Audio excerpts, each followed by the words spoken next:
Welcome back to WION World is One. Thank you so much for staying with us. Lots lined up for you on Speed News today. Let's get started.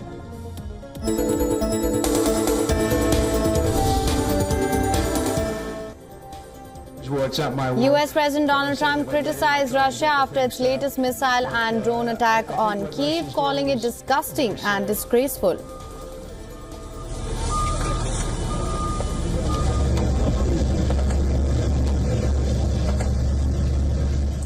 His statements came after Russia attacked the Ukrainian capital with drones and missiles overnight. Ukraine's Interior Ministry says death toll from Russian missile and drone strikes on Kyiv rises to 26, including 3 children. At the United Nations, US warned that it will implement additional measures against Russia to secure peace in Ukraine if progress isn't made by the 8th of August. Russia claims it is open to diplomacy while criticizing the West for continuing to arm Kyiv.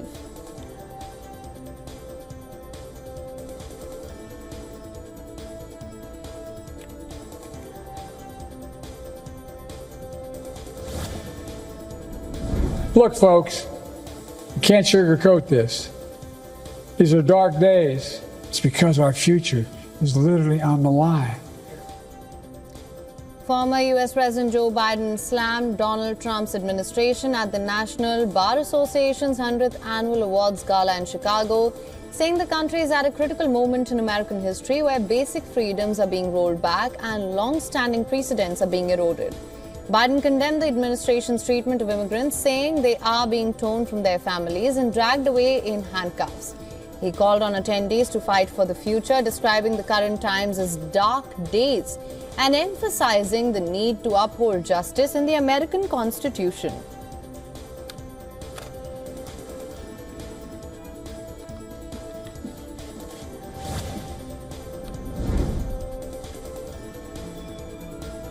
Donald Trump has described the situation in Gaza as terrible, expressing frustration over the lack of results from the $60 million in food aid which was provided by the United States. Trump said he has sent Special Envoy Steve Witkoff to Israel to discuss the worsening humanitarian crisis and potential ceasefire.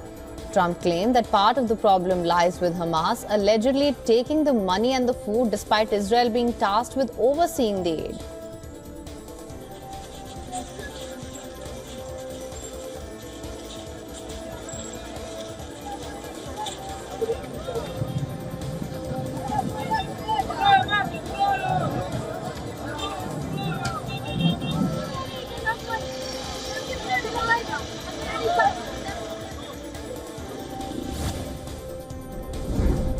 Israel has evacuated most of its diplomatic mission staff in the United Arab Emirates after its National Security Council warned of possible attempts to target Israeli and Jewish individuals in the UAE.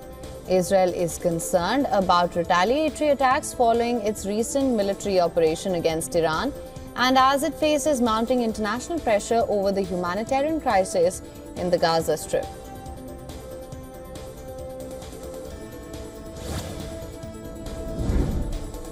Iran has strongly denied allegations made by the United States and its allies that Tehran has attempted to kill or kidnap dissidents, journalists and officials in Western countries. Iranian Foreign Ministry spokesperson Ismail Baghai called these claims baseless and a malicious conspiracy orchestrated by Zionist and anti-Iranian circles to complicate US-Iran relations. Those who frequently emphasize the need to prevent the proliferation of nuclear weapons. Michael Whatley, the Republican National Committee chairman, has officially launched his campaign for North Carolina's open U.S. Senate seat. According to reports, with President Donald Trump's endorsement, Whatley is poised for a strong run, but he is expected to face stiff competition from Democratic former Governor Roy Cooper. Candidate filing begins in December with primaries held in March. Whatley's contest against Cooper is expected to be one of the most competitive and expensive 2026 races. Thank you very much. Let's go win this thing.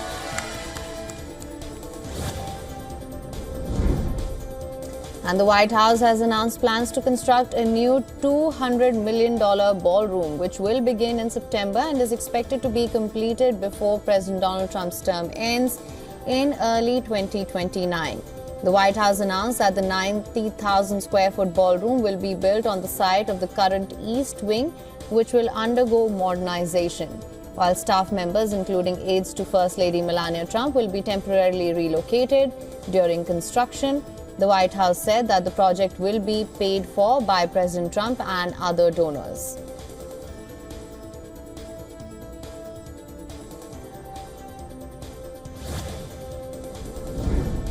Australia's spy chief Mike Burgess has warned of an aggressive espionage threat from Russia, saying several Moscow-linked intelligence officers have been caught and expelled in recent years.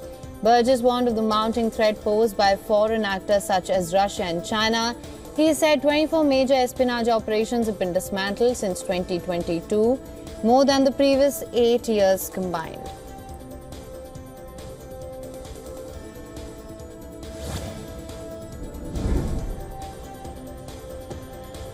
El Salvador's lawmakers have adopted a constitutional reform to abolish presidential term limits and allow current leader Nayib Bukele, who enjoys overwhelming majority support in parliament, to run indefinitely.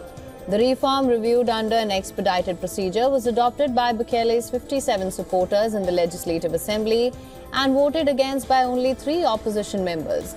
The move will allow re-election without reservations, extend the term in office from 5 to 6 years, and do away with the second round of voting in elections as Bukele tightens his grip on the Central American nation. So you know that you will say, well, you know, that sounds nice, but who's going to pick up the trash? Justicia! Justicia! Justicia! Justicia! Por nuestros seres queridos que fueron asesinados. Dozens of protesters marched through Buenos Aires theater district with candles and posters to protest budget cuts to the Gaza Pediatric Hospital and Argentina's public healthcare system under President Javier Milei. Among the demonstrators were parents, children, patients from the country's leading pediatric hospital, a key institution for Argentina and the wider region. Justicia! Que fueron asesinados. Venimos a levantar la voz. Como ente regulador tenía el deber de controlar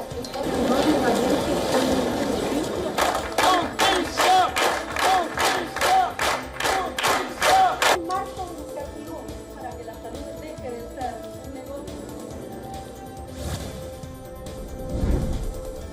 Croatia marked 30 years since Operation Storm, a key war victory that recaptured lands held by minority Serbs. German-made Leopard 2 A6 battle tanks, French-made Rafale jets and Turkish-made Bayraktar combat drones were among the main attractions at the show in capital Zagreb. Some 3,400 army personnel, police units, mountain rescue teams, firefighters and war veterans marched in a display of national unity. 395. eskadrilu bila 267 službenih javnih nastupa.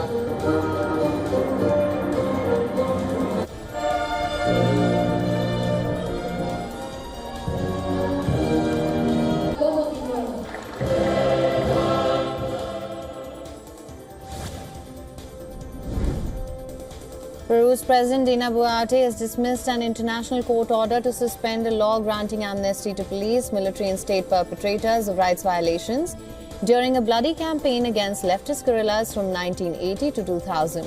The law passed by Congress and awaiting the signature of President Dina Boluarte benefits uniformed personnel accused or convicted of crimes committed during fighting between state forces and the Shining Path and Tupac Amaru rebel groups. Around 70,000 people were killed during the decades-long unrest. Many critics say the legislation would impede access to justice and reparations for victims.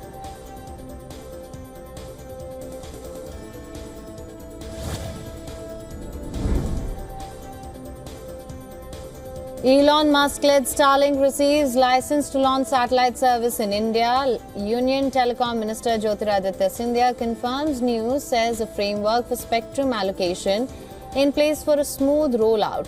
The announcement was made on the eve of the 30th anniversary of the first cellular call made in the country in 1995.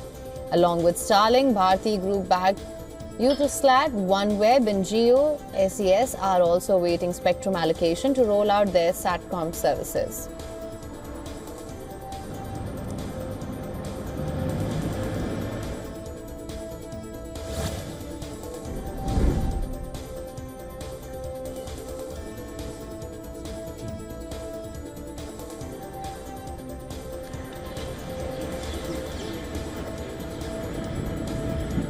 Nepal is testing an AI-powered early warning system to predict landslides developed by the University of Melbourne and partners in Nepal, UK and Italy. The system, called SAFE RICCS, uses rainfall and ground movement data, local observations and satellite imagery to predict landslides up to weeks in advance. Nepal is highly prone to landslides due to unstable geology, shifting rainfall patterns and poorly planned development. With over 300 people killed by landslides last year, the system aims to deliver continuously updated landslide risk maps, helping decision makers and residents take preventative actions and make evacuation plans. If successful, it could be a low-cost but high-impact solution to saving lives in Nepal and other vulnerable regions.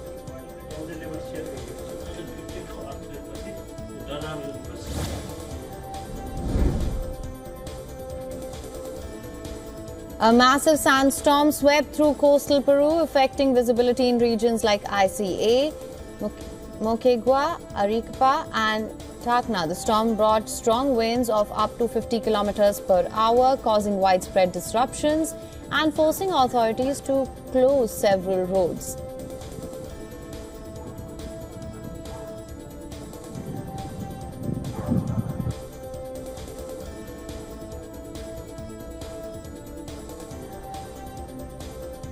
According to the meteorological officers, strong winds caused by a high-pressure system in the south triggered a large sand and dust storm.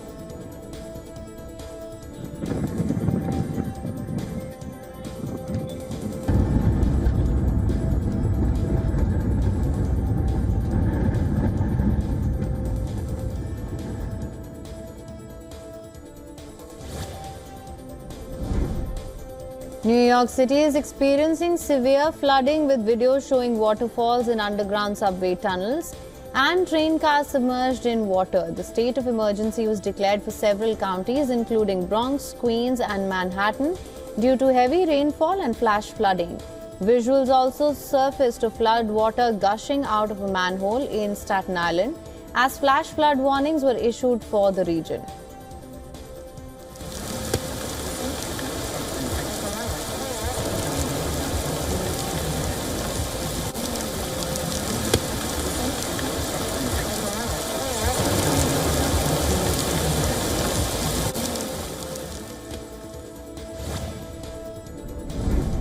Asian markets slipped on Friday after President Trump slapped fresh tariffs of up to 41% on imports from dozens of countries. Despite the shock, analysts say recent trade deals with EU, Japan and South Korea may soften the blow. South Korea's Kospi plunged 3%, Taiwan's shares dropped nearly 1%, while the Asia-Pacific index posted its worst weekly loss in over a month. Wall Street futures also fell after Amazon disappointed earnings, though Apple offered a bright spot with better-than-expected results. Meanwhile, investors await critical US jobs data later today that could seal the Fed's decision on rate cuts. Markets now brace for data that could make or break the September rate cut hopes.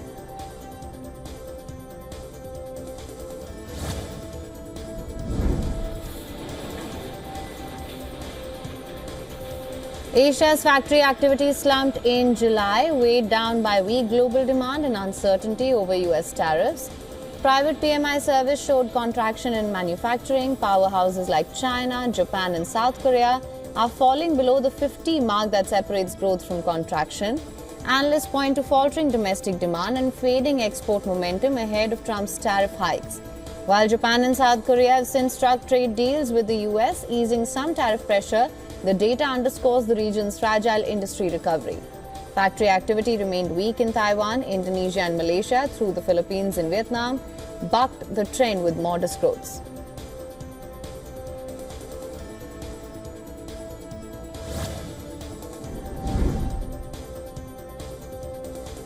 Oil prices held steady on Friday after slipping over 1% a day prior. Markets weigh the impact of fresh US tariffs that could hurt global fuel demand. Despite the muted movement, both benchmarks are set for strong weekly gains, driven by Trump's threat to penalize buyers of Russian oil, particularly China and India. Analysts warn the new tariffs, ranging from 10 to 41%, could slow global economic growth, push up inflation, and delay Fed rate cuts, all of which could weigh on oil consumption. Meanwhile, Trump's 100% secondary tariff threat on Russian oil exports could disrupt up to 2.75 million barrels a day, adding upward pressure on prices. The delicate balance between trade disruptions and economic slowdown is keeping oil markets on the edge.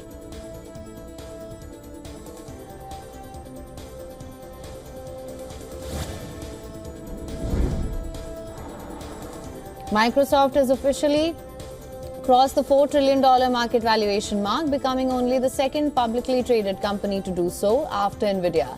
The stock jumped 6.6% in early trade, driven by a blowout earnings report. The Redmond-based tech giant first crossed the $1 trillion mark in April 2019 and has now quadrupled its value in just 5 years. This latest rally comes amid broader optimism in equity markets, as tech stocks fuel fresh highs on the Nasdaq and S&P 500.